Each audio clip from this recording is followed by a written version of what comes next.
शिवरंजनी कलागौरव पुरस्काराचं हे 15वं वर्ष आहे. अशा या प्रसंगी आपणा सर्वांचं मनापासून स्वागत करताना आम्हाला अतिशय आनंद होतो आहे. मित्रहो, आज आपण 2 पुरस्कार देणार आहोत. एक आहे शिवरंजनी संगीत सेवा सन्मान. हा पुरस्कार संगीत क्षेत्रासाठी सपोर्टिव्ह भूमिका घेणाऱ्या व्यक्तींना, संस्थांना दिला जातो. पाठबळ देणाऱ्या संस्थांना, व्यक्तीला दिला जातो. आणि शिवरंजनी कलागौरव पुरस्कार हा गायक किंवा वादक कलाकारांना दिला जातो. आज हे दोन्ही पुरस्कार देण्यासाठी आपल्या सगळ्यांच्या सौभाग्य असं आहे की ज्येष्ठ गायक माननीय अजित कडकडेजी आपल्या सर्वांसमक्ष उपस्थित आहेत. त्यांचंही मनापासून स्वागत करताना आम्हाला आनंद होतो आहे. आज ज्यांना पुरस्कार देणार आहोत त्यांच्याविषयीची थोडीशी माहिती आपण चित्रफितीच्या माध्यमातून घेणार आहोत. यावर्षीचा शिवरंजनी संगीत सेवा सन्मान पुरस्कार कैलासवासी SM पाटील परिवाराला दिला जातो आहे. आणि या संपूर्ण परिवाराने बालगंधर्वांची संगीत नाटकं आणि नाट्यसंगीत सोलापुरामध्ये रुजवण्यात खूप मोठी भूमिका बजावलेली आहे. त्यामुळे या परिवाराचा सन्मान म्हणून आज त्यांना हा पुरस्कार दिला जातो आहे. या परिवाराच्या वतीने त्यांचे प्रतिनिधी ॲडव्होकेट रेवणसिद्ध पाटील हे पुरस्कार स्वीकारणार आहेत. यावर्षीचा शिवरंजनी कलागौरव पुरस्कार हा अशाच एका उमद्या कलाकाराला दिला जातो आहे. पुरस्काराचं हे 15वं वर्ष आहे. जसं मी मगाशी सांगितलं, यावर्षी पंढरपूर येथील संगीतकार गायक विनोद शेंडगे यांना यावर्षीचा हा शिवरंजनी कलागौरव पुरस्कार आपण देणार आहोत. शिवरंजनी कलागौरव पुरस्कार प्रदान करणार आहोत. आजच्या या कार्यक्रमाला सुरुवात करूयात. आजच्या कार्यक्रमाचे प्रमुख पाहुणे माननीय अजितजी कडकडे सर, दत्तांना Suravase sir, doctor Suhasini Shah madam या सर्वांना मी मंचावर येण्याची विनंती करतो. आपण या सर्वांच्या हस्ते दीप प्रज्वलन करून कार्यक्रमाची सुरुवात करूयात.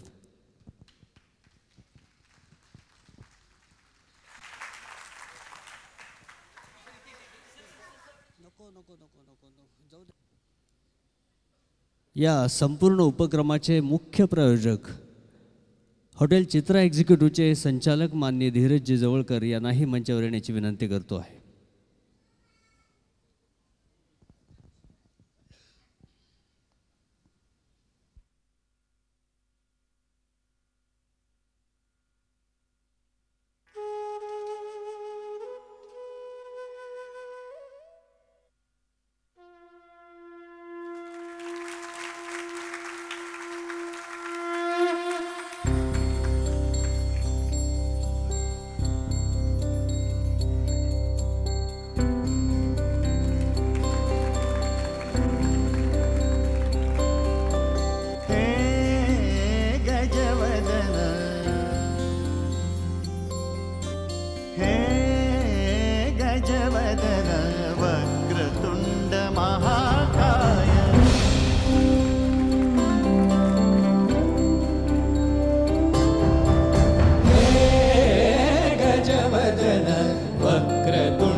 धन्यवाद सर्व मान्यवरांचे मनपूर्वक आभार.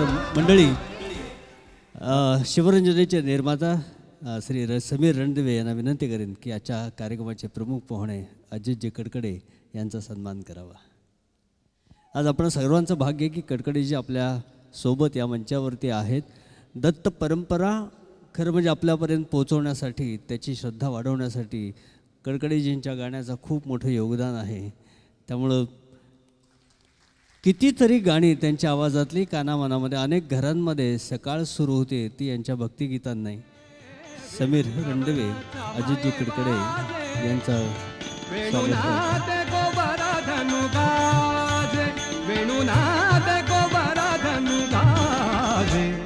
वृंदावनी वेणु वेणु वृंदावनी वेणु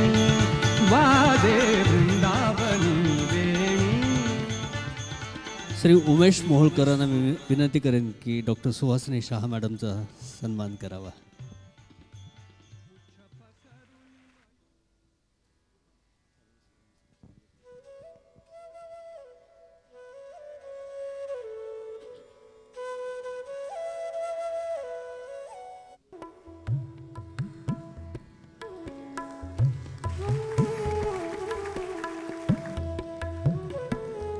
मी विश्वास शाईवले यांना विनंती करेन की आपण आजच्या कार्यक्रमाचे मुख्य प्रायोजक आणि आपले मित्र श्रीमान धीरजजी जवळकर यांचा सन्मान करावा.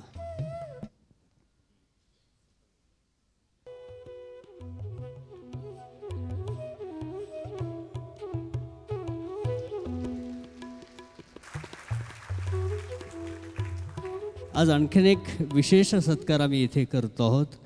आम्हा सर्वांचे पालक आदरणीय दत्तांना सुरवसे आपल्या वयाची 75 पूर्ण करतायत.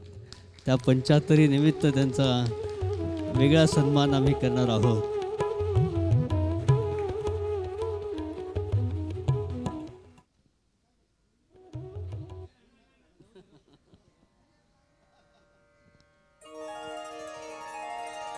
संपूर्ण शिवरंजनीच्या प्रवासामध्ये दत्तांना, सुधीरजी खरटमल, जयप्रकाश पल्ली, प्रिसिजन परिवार या सगळ्यांचं खूप मोठं योगदान आम्हाला लाभलेलं आहे. आणि एका अर्थानं या सर्वांच्याच बळावरती आम्ही दरवर्षी हा शिवरंजनी कलागौरव पुरस्कार साजरा करू शकतो. तुम्हा सर्वांपर्यंत वेगवेगळी थीम घेऊन आम्ही गाडी पोचवू शकतो, याचा जास्त आम्हाला आनंद आहे.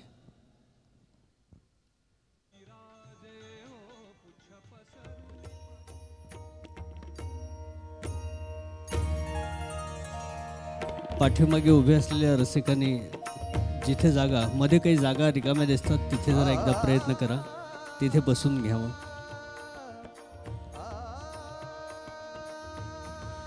या शिवरंजनी कलागौरव पुरस्काराची सुरुवात झाली ते शिवरंजनीच्या 10व्या वर्धापन दिनापासून. कोविडमधला 1 वर्षाचा कालावधी सोडला तर सलगपणे आम्ही हा पुरस्कार देऊ शकलो. आत्तापर्यंत सोलापूर आणि महाराष्ट्रातल्या अनेक कलावंतांना, गायक वादक कलावंतांना हा पुरस्कार मिळालेला आहे. या पुरस्काराच्या निमित्ताने खूप दिग्गज मंडळी या मंचावरती येऊन गेली. अगदी प्रभाकर पणशीकरांपासून ते डॉक्टर गिरीश ओकांपर्यंत आणि फैयाजपासून हृदयनाथ मंगेशकर, उषाताई मंगेशकर अशा मोठ्या, पंडित संजीव अभ्यंकर अशा सगळ्या दिग्गजांनी या पुरस्कार सोहळ्याला हजेरी लावलेली आहे.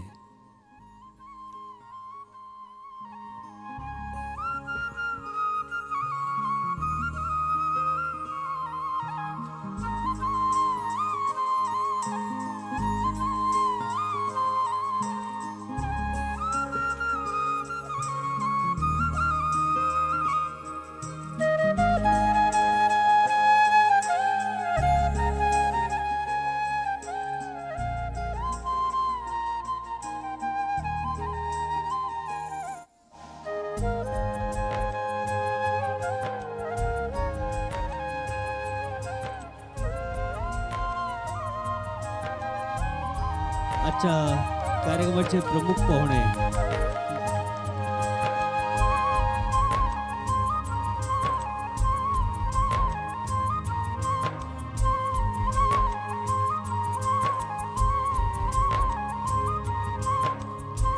धन्यवाद. आता वळूयात आजच्या पुरस्काराकडे. सुरुवातीला जसं मी सांगितलं आणि आपण चित्रफित पाहिली, शिवरंजनी संगीत सेवा सन्मान या पुरस्काराचे यंदाचे मानकरी आहेत कैलासवासी SM पाटील परिवाराचे. या संपूर्ण परिवाराला हा संगीत सेवा सन्मान दिला जातो.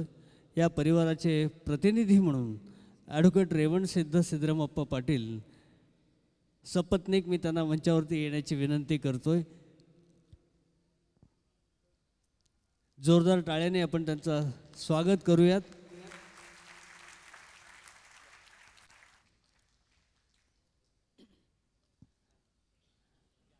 आपणा सर्वांना बाबूराव पाटील या नावाने ते परिचित आहेत, वकील साहेब. BCom, LLB, MSW, MBA इतकं शिक्षण त्यांचं झालेलं आहे.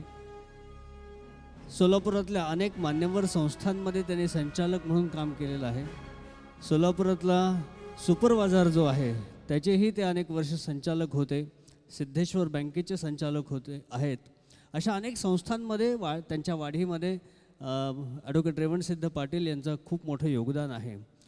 शिवाय एस एम पाटील परिवाराने जे गेल्या 50 वर्षामध्ये नाट्यसंगीत आणि संगीत नाटकांची आवड निर्माण केली सोलापूरकरांमध्ये, ती अतुलनीय आहे. म्हणजे त्यांच्या या योगदानाला तोडच नाही. आणि केवळ त्यांच्या या योगदानाची दखल घेऊन खरं म्हणजे त्यांना पुरस्कार देऊन आम्ही धन्य होतो आहे असं आम्हाला वाटतं आहे. आजच्या कार्यक्रमाचे प्रमुख पाहुणे माननीय अजितजी कडकडे यांना विनंती करेन की आपण ॲडव्होकेट रेवणसिद्ध पाटील यांचा सपत्नीक सन्मान करावा. संपूर्ण पाटील परिवाराच्या वतीने ते हा सत्कार स्वीकारत आहेत.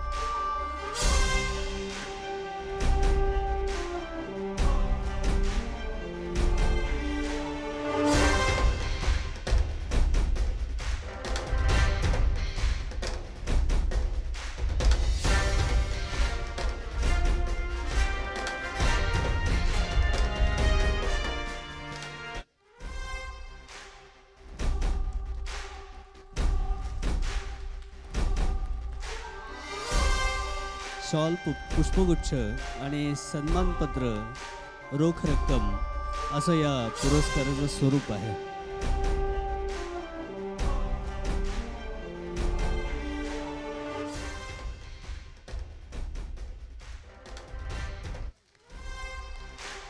जोरात टाळ्यांनी आपण या परिवाराचं स्वागत करूयात, अभिनंदन करूयात, सन्मान करूयात.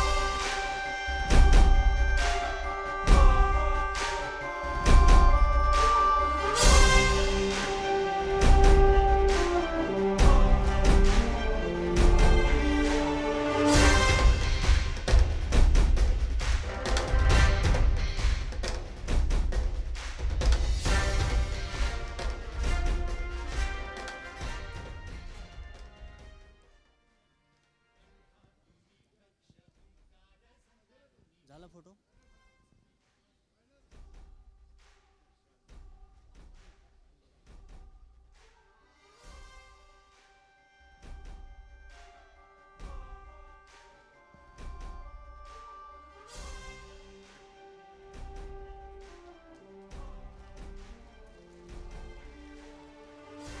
फोटोग्राफर बाजूला गेले की मग आपण पुन्हा सगळे मिळून त्यांचं टाळ्या वाजवून स्वागत करूयात. हां, म्हणजे आता पूर्ण पाहता येईल. दोन्ही गोष्टी महत्त्वाच्या आहेत. मी यावर्षीच्या या सन्मानाचे मानकरी माननीय ॲडव्होकेट रेवणसिद्ध पाटील यांना विनंती करेन की आपलं मनोगत व्यक्त करावं.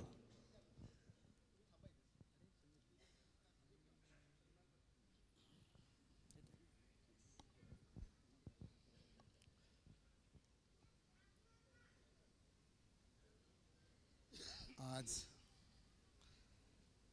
श्री सिद्धरामेश्वराच्या चरणी मी वंदन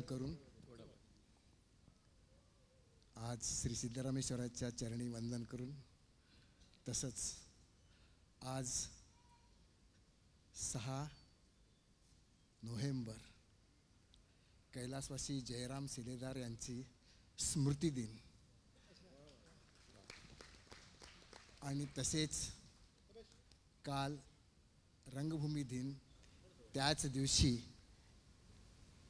सोलापूरचे शीघ्र कवी राणा पवार यांच्या स्मृतीस अभिवादन करतो. आणि तसेच माझे वडील कैलासवासी सिद्धरामप्पा पाटील यांचंही स्मृतीचं अभिवादन करून मी माझं मनोगत व्यक्त करतो. खरं म्हणजे शिवरंजनीने हा जो सन्मान सोहळा आयोजित केलेला आहे आणि त्यात आमच्या पाटील परिवारांचं यावर्षी निवड केलेली आहे आणि हा यथोचित सत्कार माननीय श्री अजित कडकडे यांच्या हस्ते आमचा सत्कार होत आहे. त्याबद्दल मी त्या संस्थेचे उन्मेष शहाणे आणि त्यांचे सर्व सहकारी यांचा मी ऋणी आहे.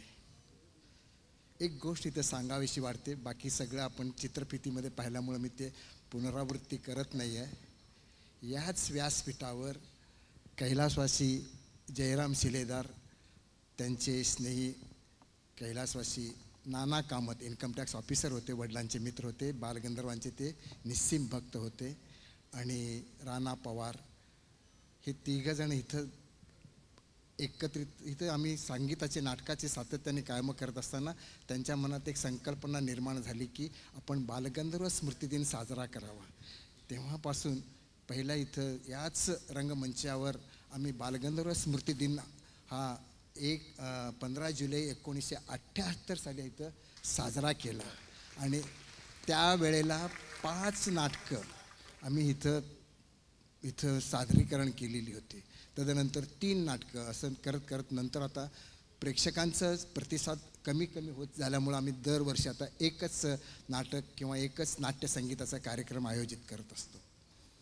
तर राणा पवार ह्यांनी आणि नाना कामत यांनी इथं ओपन एअर थिएटर करण्यासाठी त्यांनी एक हे केलेलं होतं.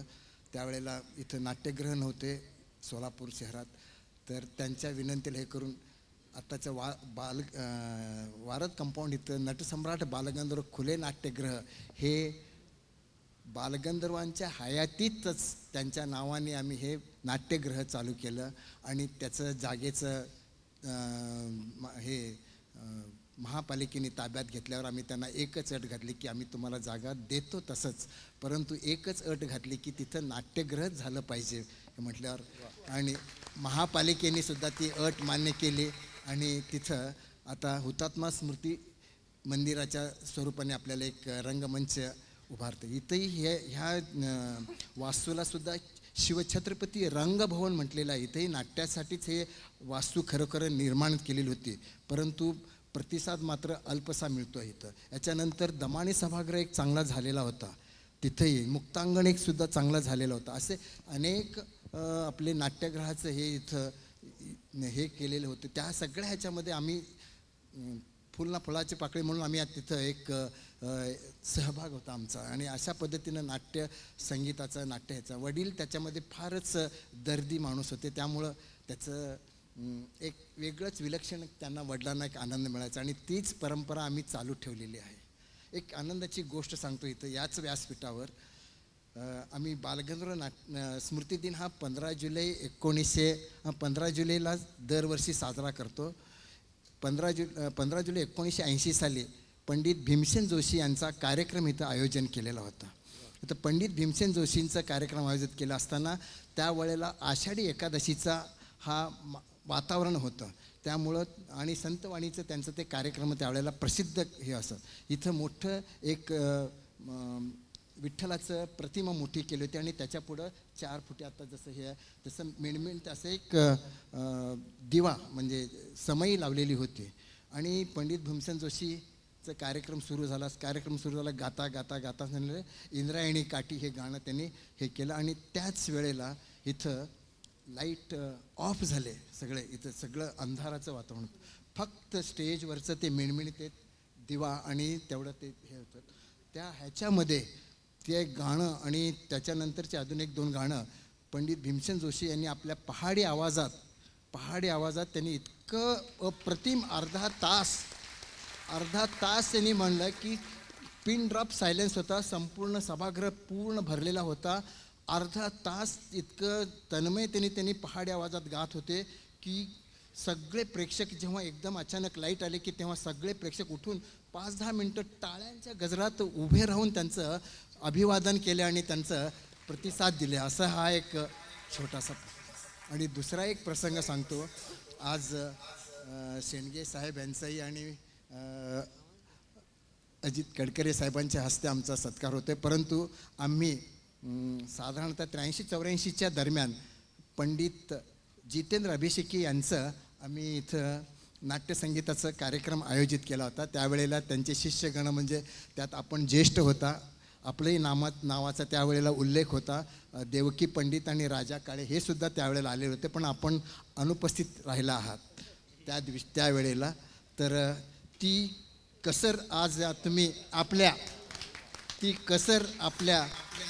एका पहाडी आवाजात, आणि आपण तर स्वामी समर्थांचे अनेक गीतं गात आहात, असं एखादं तरी कोणतं आपलं पंडित भीमसेन जोशी रचनाबद्ध केलेलं संगीतबद्ध केलेलं काटा रुते कुणाला त्या अशा अनेक तुम्हाला कोणतं तुम्हाला मनाला भावल असे गाणं सादर करून मनांचं तृप्ती करावी एवढंच मी आणि शेवटी पुरस्काराप्रीत्यर्थ त्यांनी जे रक्कम दिलेली आहे तेवढीच रकमेचं मी भर घालून श्री सिद्धेश्वर संगीत विद्यालयाला मी ती देणगी स्वरूपात देतो. धन्यवाद.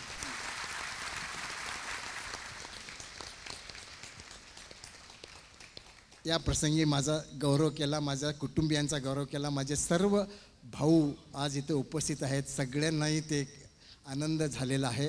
त्या सगळ्यांचं आणि आपल्या सर्व रसिक मंडळींचं, सर्व मोठे इथं दिग्गज लोक आलेले आहेत, त्या सगळ्यांना मी अभिवादन करून माझी मी रजा घेतो. धन्यवाद.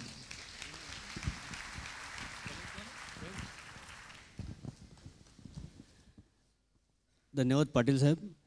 यानंतर आपण वळूयात पुढच्या पुरस्काराकडे. यावर्षीचा शिवरंजनी कलागौरव पुरस्कार आपण देतो आहोत. पंढरपूरचे आपले गायक आणि संगीतकार विनोदजी शेंडगे यांना आणि शेंडगे वहिनींना दोघांनाही मंचावर येण्याची विनंती करेन.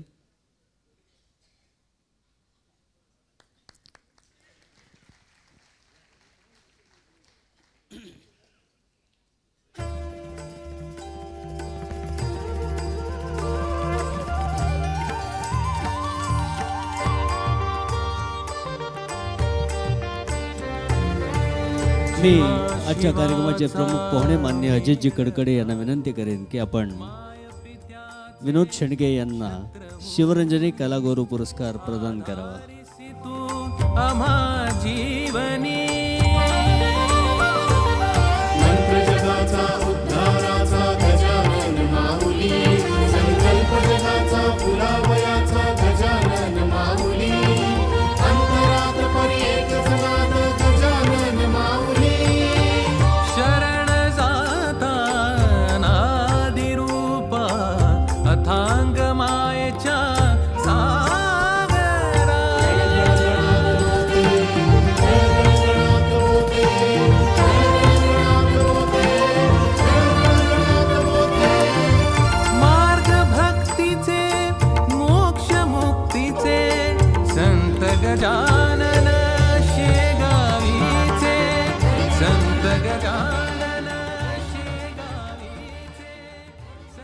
दोघांच्याही हातात सन्मानपत्र देऊयात, म्हणजे एकत्रित फोटो आपण घेता येईल.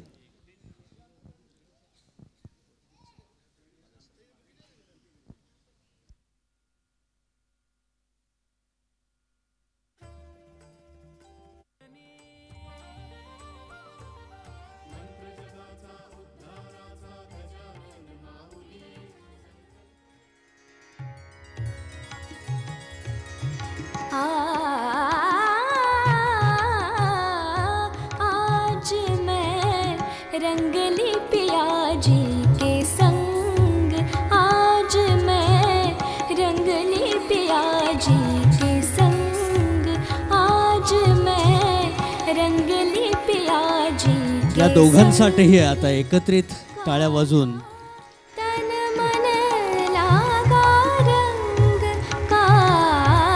दोघांचंही अभिनंदन करूयात.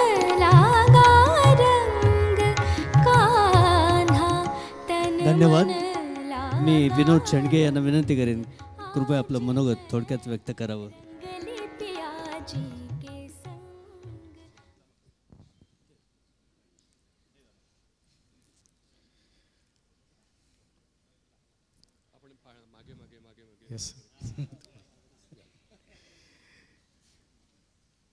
सोनियाचा दिवस आजी अमृते पाहिला, असं आजच सकाळी मी गाणं ऐकलं.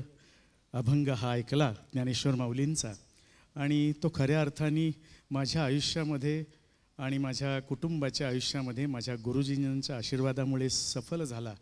आणि नाम आठविता रूपे प्रकट झाला. म्हणजे अशी गोष्ट आहे की ज्यांची गाणी ऐकून आम्ही अध्यात्म मार्गामध्ये आलो, ज्यांच्या शास्त्रीय गायनाची तडफ ऐकून एखादा मल्ल कुस्ती ज्याप्रमाणे मारतो त्या पद्धतीचं शास्त्रीय गाणं ज्यांचं ऐकून आम्ही मोठे झालो, अशा अजितजींच्या हस्ते आज हा पुरस्कार मिळतोय. म्हणजे नाम आठविता रूपे प्रकटपी झाला, तो हा खऱ्या अर्थाने आमचा देव प्रकट होऊन आम्हाला आशीर्वाद देतोय. असंच ही भावना माझी आहे. दुसरी गोष्ट अशी आहे की ग्रुपचं नाव आहे शिवरंजनी. सिद्धेश्वर हे शिवाचं स्थान आहे. आपलं संगीत हे शिवानीच निर्माण केलेलं आहे आणि त्याचं रंजन करणारा हा स्वरसमूह वाद्यवृंद जो आहे तो अखंड 25 वर्ष सगळ्या महाराष्ट्राची आणि भारताची सेवा करतो आहे. त्यांच्यामार्फत हा जो संगीताचा पुरस्कार मिळतो या पद्धतीने मी खूपच कृतार्थ झालेलो आहे. आज या शिवरंजनी परिवाराचे मी खूप मनस्वी आभार मानतो. माझे सर्व मित्रवर्य जे पंढरपूरहून आलेले आहेत, सोलापूरचे माझे सगळे मित्रवर्य आहेत. माझे आई पण या ठिकाणी आलेली आहे. तर माझे वडील आध्यात्मिक लेखक होते. त्यांची खूप मोठी लेखमाला मी संतमुद्रा.com वरती प्रकाशित केलेली आहे आणि 2018मध्ये ते वैकुंठवासी झाले. परंतु त्यावेळी मी तू माझा संगातीमध्ये गायलेला एक अभंग त्यांनी पाहिला आणि त्यांनी एक आशीर्वाद दिला की आता विनोद तू फक्त गाण्याचीच सेवा करायची आणि ती पण संतांच्या मालिकांची. त्यामुळे हा योग पुन्हा तसाच गाठून आलेला आहे. तर आजचा हा पुरस्कार मी माझ्या मातापितांच्या चरणी आणि गुरुजींच्या चरणी समर्पित करतो. आज तुम्हा सर्व दिग्गजांच्या समवेत बंद खोलीमध्ये केलेलं कामाचं उजेडात आणण्याचं आपण दाखवलं रूप. मी 24 तास बंद खोली स्टुडिओत काम करतो, परंतु आज आपण इथे लोकांसमोर आणलं आणि आपल्या सर्वांचे आशीर्वाद मला मिळाले याबद्दल मी खूप कृतार्थ आहे. आपणा सर्वांचे मनःपूर्वक धन्यवाद. पंडितजींविषयी मी सांगू इच्छितो. आपण 92 साली पंढरपूरमध्ये आला होतात आणि तेव्हा आपले आध्यात्मिक गुरुजी आपल्याबरोबर होते आणि त्यांची ओळख करून देताना मी खूप काही करायचो. त्यावेळी तबला वाजवायचो, कीर्तन करायचो, गाणं म्हणायचो, प्रिंटिंग प्रेसमध्ये पण डिझायनिंग करायचो. तर माझी ओळख करून देताना गुरुजींच्या यांच्याबरोबर सांगितलं होतं. त्यांचे आध्यात्मिक गुरुजी होते ते. मला त्यांचं नाव माहीत नाही आता, पण माझ्याकडं फोटो आहे त्यांचा, मी जरूर दाखवेन. आणि त्यांना सांगितल्यानंतर माझी ओळख करून दिल्यानंतर त्यांनी एकच सांगितलं, हर जगह कुआं आप खोदने जाओगे तो आपको पानी नहीं मिलेगा, एक जगह ऐसा रखो जहाँ पे आपको पानी मिलेगा. तर म्हणून मी सगळं सोडून दिलं आणि फक्त गाणं शिकायच्यासाठी जीवन समर्पित केलं आणि आजपर्यंत माझा गाणं हाच श्वास आहे. म्हणून मी तिथून नारायणराव पटवर्धनांकडे गाणं शिकायला गेलो. तर तेव्हाचा तुमचा आशीर्वाद आणि आज परत तुमच्या हस्ते हा इथंपर्यंतचा प्रवासाचा सन्मान मिळतो आहे. खूप मोठं भाग्य आहे. सर्वांचे मनःपूर्वक आभार. धन्यवाद. धन्यवाद. यानंतर आजच्या या कार्यक्रमाचे प्रमुख पाहुणे मान्य अजितजी कडकडे यांना विनंती करेन, कृपया आम्हाला सर्वांना आशीर्वाद द्यावेत.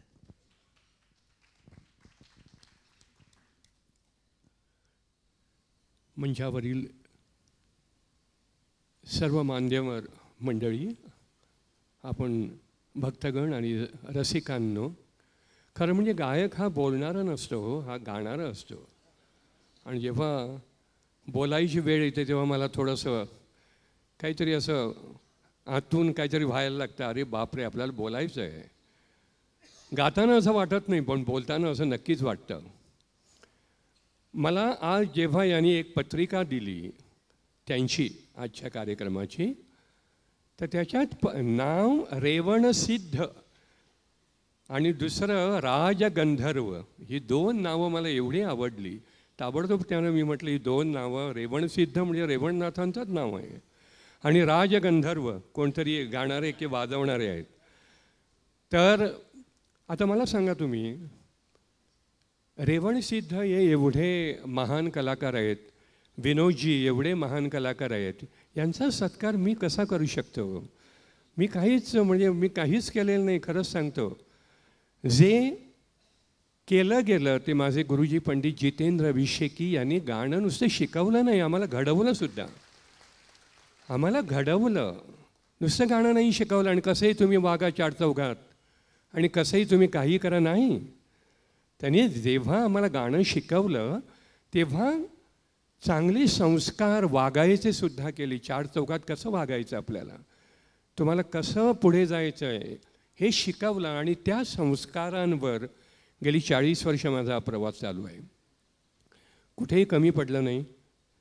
रोज बासुंदी जरी नाही खाल्ली तरी पिठलं भात आणि भाकरी नक्की मिळतेच.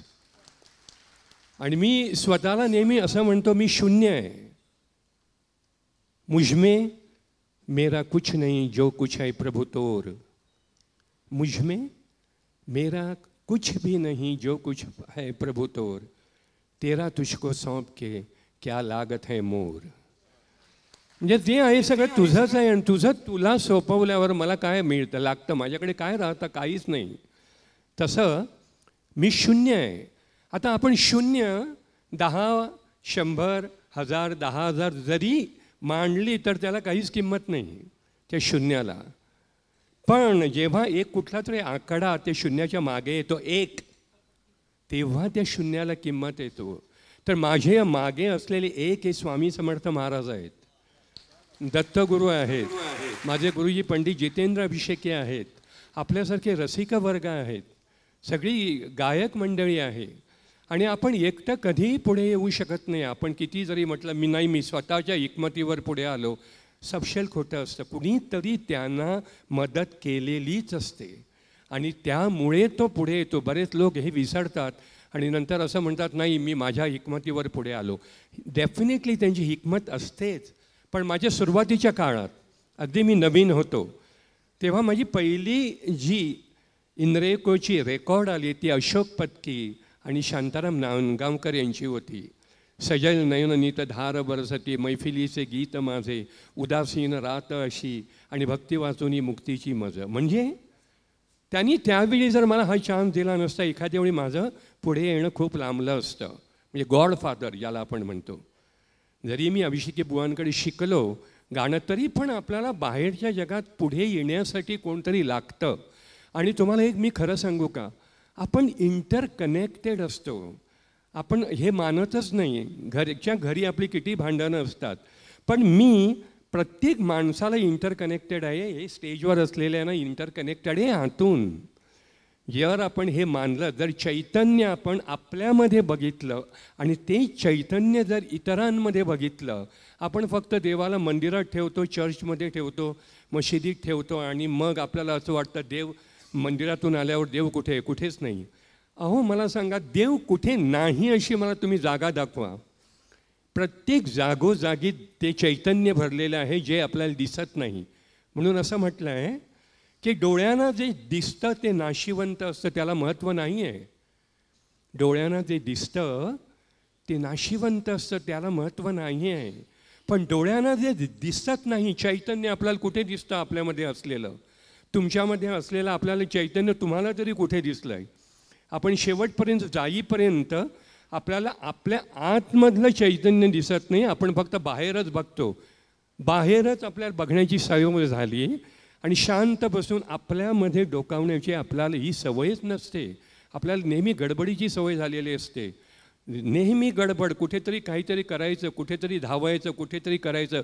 शांत एक चित्ताने बसून आपल्यामध्ये आपल्या आत जे काय आहे हे जर आपल्याला दिसलं तर आपल्याला कळतं आपण प्रत्येकाकडे कनेक्टेड आहोत. आज ह्या जगात मला असं वाटतं हे रिच्युअल्स आणि कीर्तनं आणि प्रवचने याची खरंच गरज नाही. आज खरी गरज कशाची आहे? एकमेकावर प्रेम करणं.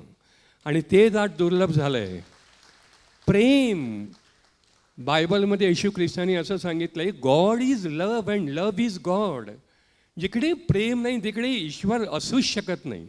जिकडे भांडणं चालले तिकडे ईश्वर असू शकत नाही. तो जातो दुसरीकडे जिकडे प्रेम आहे तिकडे.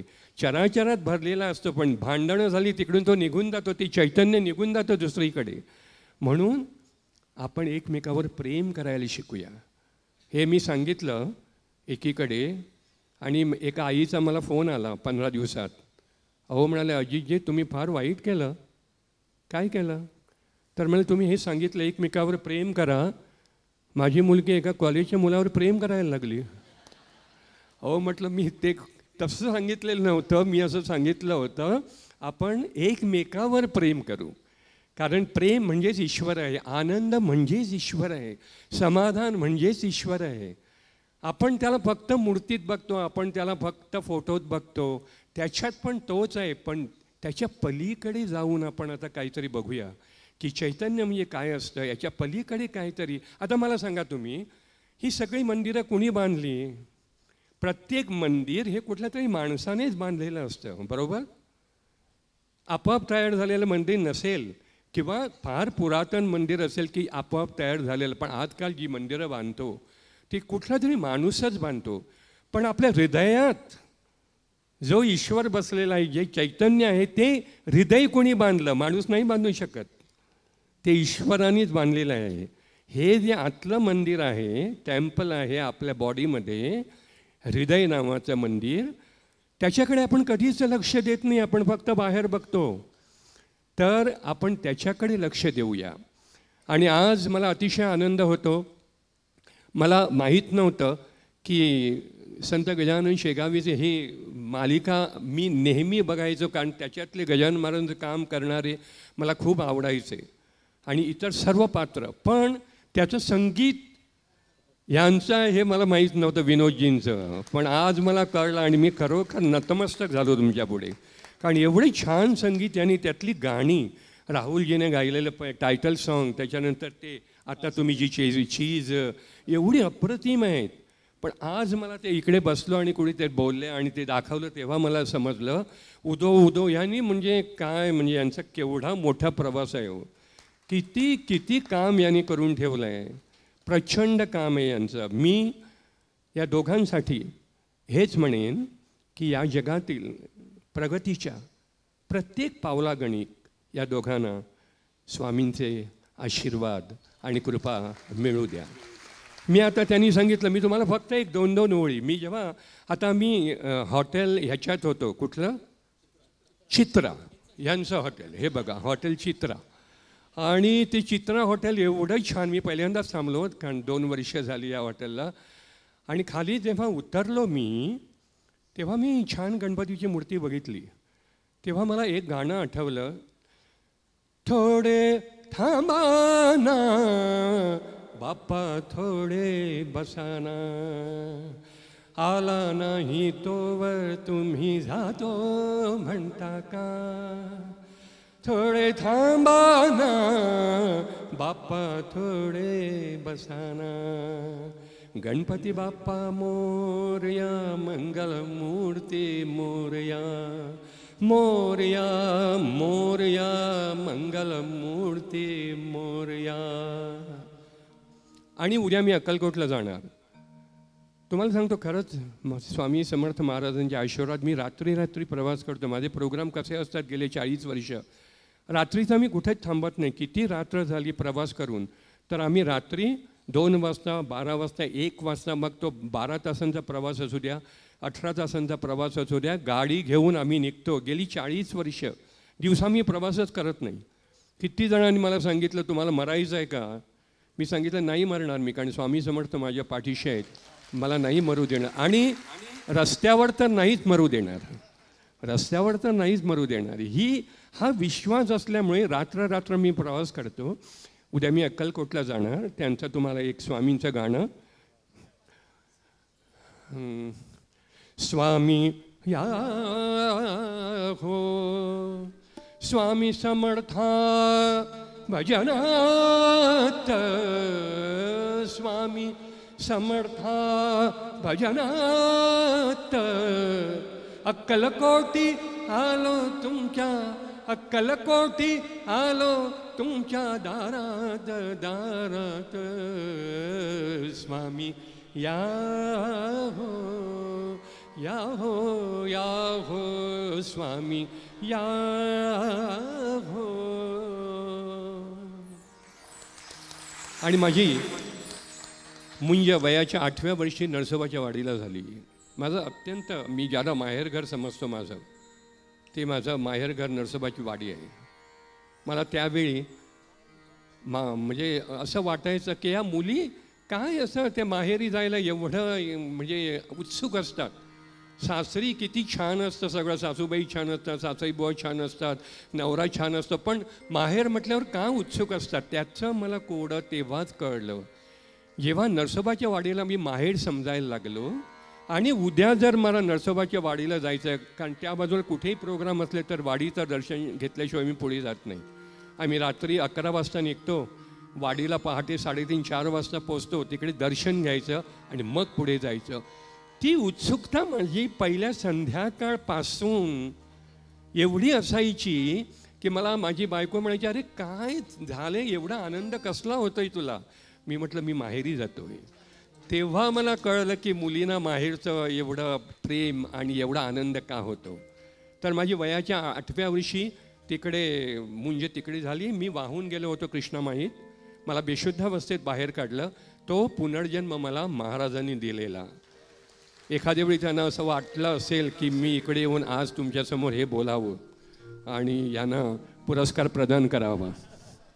तर दिगंबरा दिगंबरा श्रीपाद वल्लभ दिगंबरा, दिगंबरा दिगंबरा श्रीपाद वल्लभ दिगंबरा, दिगंबरा दिगंबरा श्रीपाद वल्लभ दिगंबरा, दिगंबरा दिगंबरा श्रीपाद वल्लभ दिगंबरा, दिगंबरा दिगंबरा श्रीपाद वल्लभ दिगंबरा.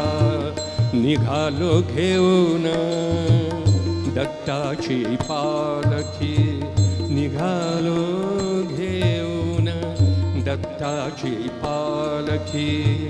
आम्ही भाग्यवान आनंद निधान, आम्ही भाग्यवान आनंद निधान.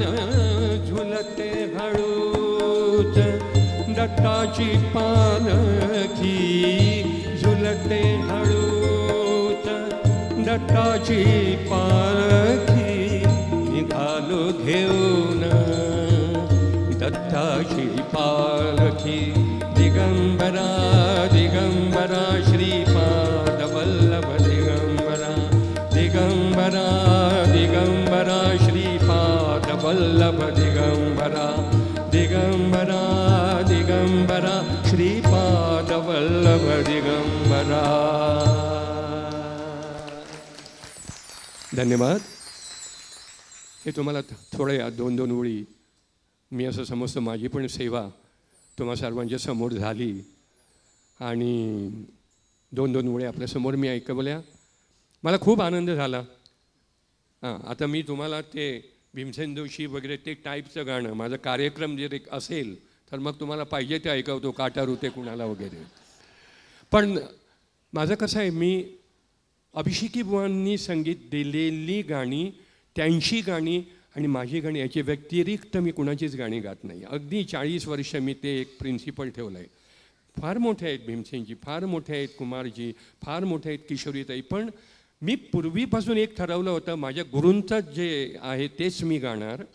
आणि माझ्या जेवढ्या कॅसेट्स किंवा आहेत गाणी, मला किती जण, आता मी तुम्हाला खरं सांगतो, मी एकदाही कॅसेट माझ्या किती आल्या मोजली नाही. किती गाणी मी गायलं मोजलेलं नाहीत, एकदाही नाही.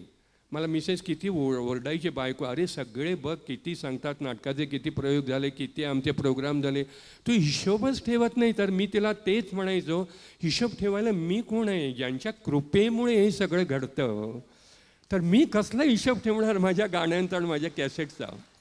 तर पुढे जेव्हा कधी मी आलो इकडे सोलापूरमध्ये कार्यक्रमाला, तर मग तुमच्या फरमाईशी जरूर मी ऐकवीन, काटा रुते कुणाला. धन्यवाद धन्यवाद धन्यवाद.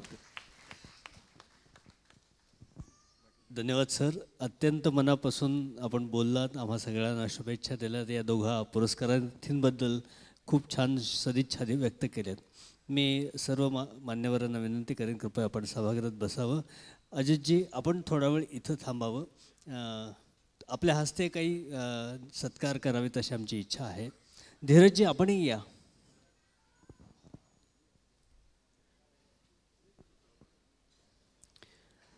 मित्रहो, हा पुरस्कार सोहळा अनेकांच्या सहकार्याने पूर्ण होतो.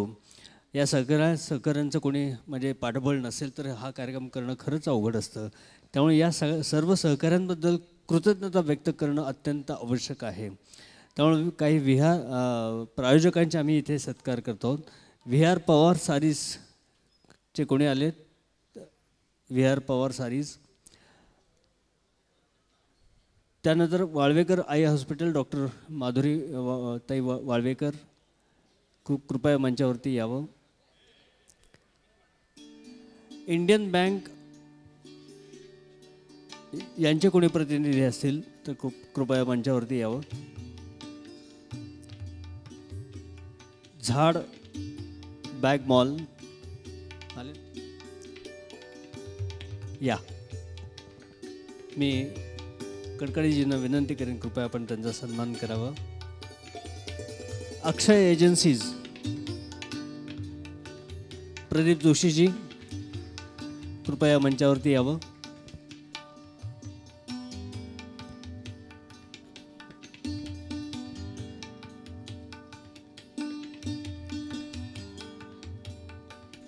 डॉक्टर मिलिंदजी शहा यांनाही मंचावर येण्याची विनंती करेल.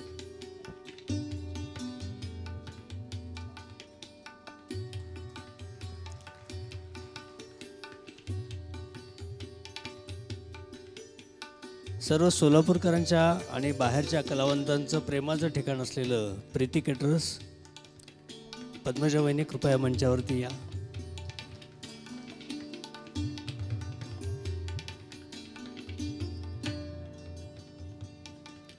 मलबार गोल्ड आणि डायमंड्स या मॉलचे कोणी प्रतिनिधी असतील तर कृपया मंचावरती या.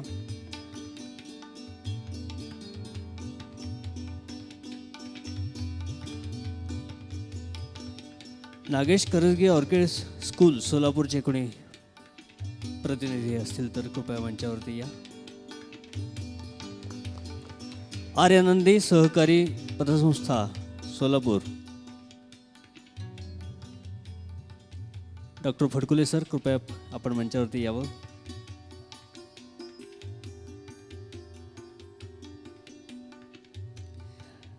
डॉक्टर सुधांशु कोठाडियाजी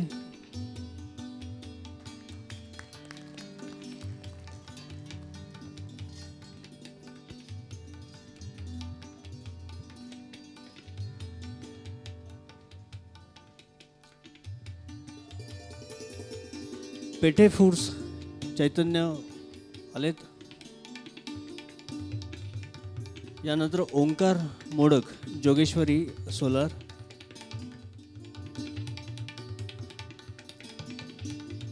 संजय टापरेजी कृपया आपण मंचावरती यावं. संजय टापरेजी यांचं खूप मोलाचं सहकार्य गेली अनेक वर्ष आम्हाला मिळतं आहे. ते आमचे मित्र आहेत. या पलीकडेही जाऊन त्यांचं सहकार्य खूप मोठं आहे.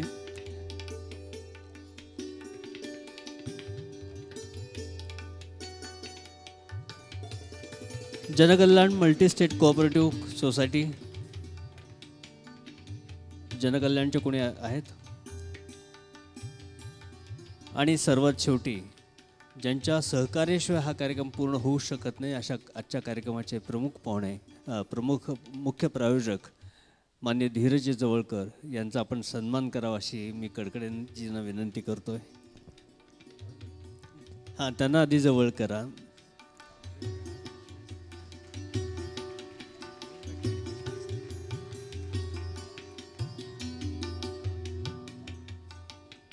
महावीर बॅटरीचे गुंडाळे सर कृपया आपण मंचावरती यावं.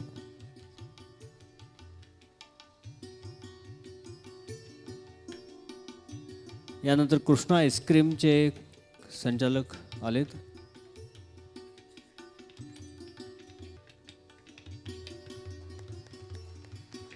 धन्यवाद. या सर्वच प्रायोजक मित्रांसाठी मनापासून आपण एकदा जोरदार टाळ्या वाजवूयात आणि त्यांचं असं स्वागत करूयात. यानंतर सर्व मान्यवरांनी मी विनंती करेन कृपया आपण सभागृहात स्थानापन्न व्हावं.